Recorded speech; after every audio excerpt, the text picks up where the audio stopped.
రామ రామ అన్నది ఆ సీత గుండె, అంగనాడే ఆమెకి మొగుడయ్యాడే. చేతులో చేతులే చేరుకుంటే సంబరం, చూపులో చూపులే లీనమైతే సుందరం. జంట బాగుందంటూ గొంతు విప్పాయంట చుట్టూ చెట్టు చేమా, పంట పండిందంటూ పొంగిపోయిందమ్మా ఇదిగో ఈ సీతమ్మ.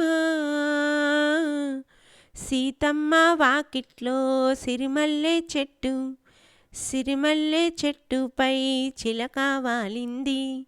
చిలకమ్మ ముద్దుగా చెప్పిందో మాట, ఆ మాట విన్నావా రామా అంటుంది.